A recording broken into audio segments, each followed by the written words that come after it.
Bonjour, bienvenue dans la série sur la physique des particules.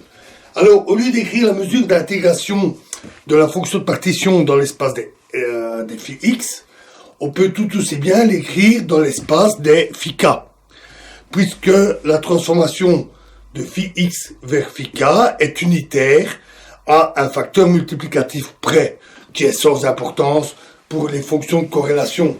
Donc, le produit sur x des d phi x devient simplement le produit sur k des d phi k. Je n'écris plus le tilt à partir d'ici, puisque en général il n'y a pas de confusion. Donc sauf confusion, je ne l'écrirai plus. Et donc on a la fonction de partition z qui est alors donnée par l'intégrale donc du produit sur k des d phi k fois exponentielle de 1 demi somme sur k des R0 plus ck carré phi k phi moins k.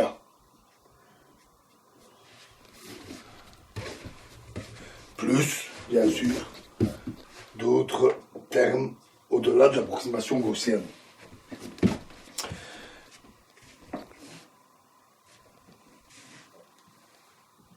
Les premières itérations, les deux premières opérations de la TGR sont comme précédemment une intégration sur les longueurs d'onde, donc sur les vecteurs d'onde lambda sur S, inférieur ou égal à K, inférieur ou égal à grand lambda, puisque suivi d'une dilatation de l'unité de longueur d'un facteur S, c'est-à-dire X devient X sur S et K devient KS. Que l'on peut noter, bien sûr, K'. Tandis qu'ici, on a une troisième opération qui consiste à renormaliser la variable de champ, phi x, c'est-à-dire que phi x devient phi prime x égale à lambda s phi x, qui est égal à s exposant d phi x.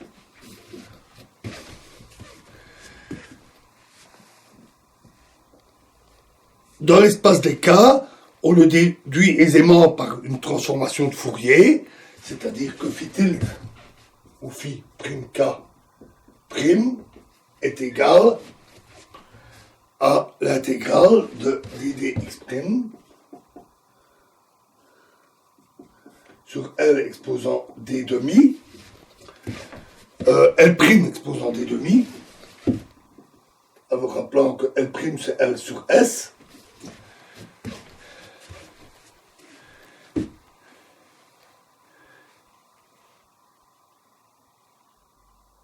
et donc on obtient fois E exposant IT prime X prime, IK prime X prime, fois phi prime X prime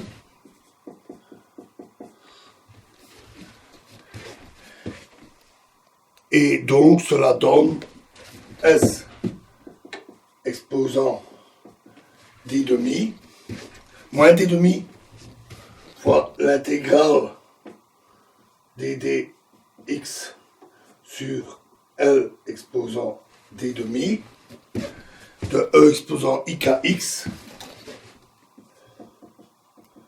fois lambda s phi de x. Et donc c'est égal à lambda s S exposant moins D demi fois phi k. Ou encore S exposant D phi moins D demi fois phi k. On peut écrire immédiatement une relation formelle pour l'hamiltonien transformé, c'est-à-dire l'hamiltonien H' égale RS de H. En omettant la constante G, on a que E exposant moins H' phi' est égal à l'intégrale sur le produit pour 1 sur S inférieur à K inférieur à grand lambda de D phi K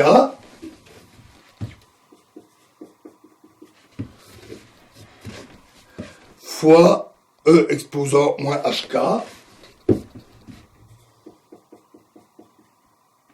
moins H moins H phi, pardon,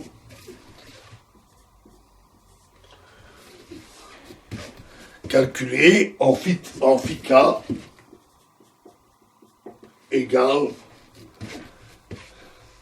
S exposant D demi moins D phi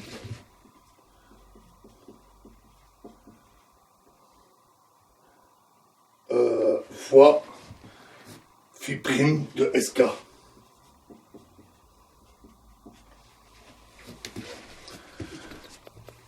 Alors, établissons maintenant l'analogue de la transformation d'échelle pour la fonction de corrélation que l'on avait vue, cette fois-ci dans l'espace des K.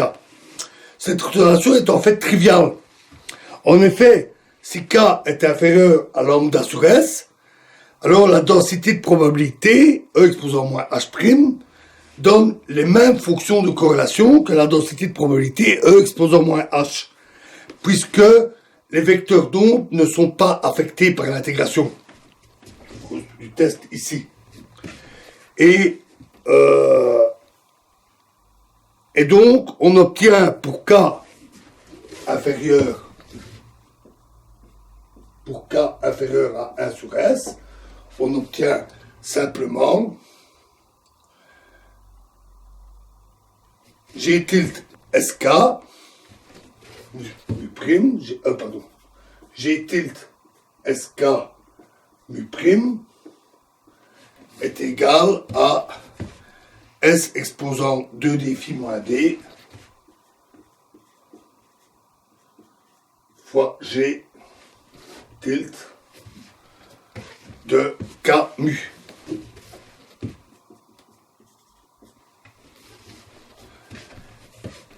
Cette relation est une relation exacte.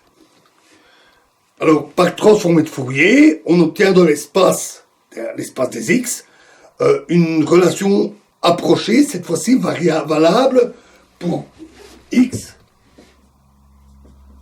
grand par rapport à 1 sur lambda. Et donc, on obtient G de X sur S mu prime est égal à S exposant 2D phi G de X mu. Relation que nous connaissons bien. Pour se familiariser avec la TGR, il est utile de traiter le cas du modèle gaussien, qui a l'avantage d'être extrêmement simple. Mais il est même un peu trop trivial pour représenter une situation physique réelle, donc on ira un peu plus loin après. Ici, on va rester dans le modèle gaussien. L'espace d'un paramètre est à 2 dimensions. Mu égale CR0.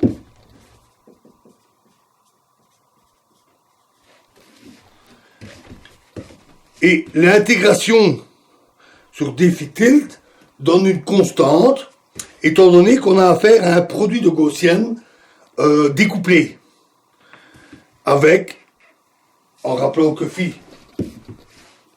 moins k n'est rien d'autre que phi star k. Et le nouveau hamiltonien est donc H' égale somme sur k inférieur à lambda s de 1 demi C0 R0 plus CK carré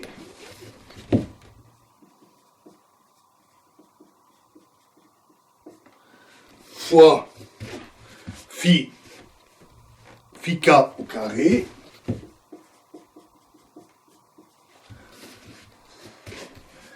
c'est-à-dire la somme sur K' inférieur à lambda de 1 demi S D moins 2D phi fois R0 plus C S moins 2 fois K' carré fois phi prime K' carré. L'hamiltonien a donc la même forme que H après la transformation. Et la loi de transformation des paramètres est donc donnée par C' égale S exposant D moins 2D phi fois C et R0', c'est S exposant D moins 2D phi fois R0.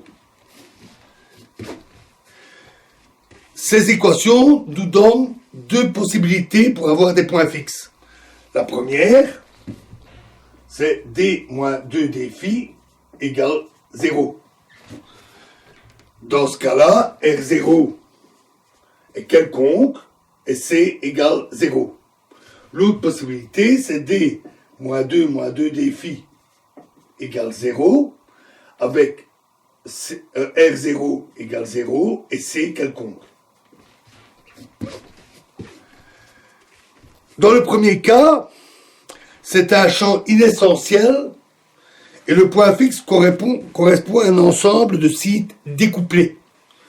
Puisqu'il n'y a plus que le terme constant, il n'y a même plus le terme quadratique. Ce n'est pas très passionnant. En fait, ce cas correspond à la limite d'une température infinie, où la longueur de corrélation est égale à 0, et qui correspond en fait aussi à un point fixe des TGR, puisque 0 divisé par S donne toujours 0. Le deuxième cas est plus intéressant. Le point fixe est défini par mu star égale C R0 égale 0, où C est totalement arbitraire. La loi de transformation, ici, implique que état est égal à 0. Vous rappelez la relation pour état, et cela implique donc que état est égal à 0. D'autre part, on a alors R'0 égale S carré R0, ce qui montre que R0 est un champ essentiel avec Y égale à 2. Et donc, nu, l'autre exposant critique, est égal à 1,5. Le paramètre R0 s'annule à la transition, c'est-à-dire lorsque T égale T0, avec la relation habituelle R0 égale R0 bar, T moins T0. Avec une difficulté, c'est que la phase basse température, c'est-à-dire R0 négatif, n'est pas définie pour le modèle gaussien. Parce qu'en effet, certaines intégrales gaussiennes sur les phi k ne sont plus convergentes. Voilà donc pour le modèle gaussien, on voit que c'est vraiment très simple. Hein. Et dans la prochaine vidéo, nous continuerons en faisant une petite amélioration du modèle pour voir ce que ça donne. Je vous remercie.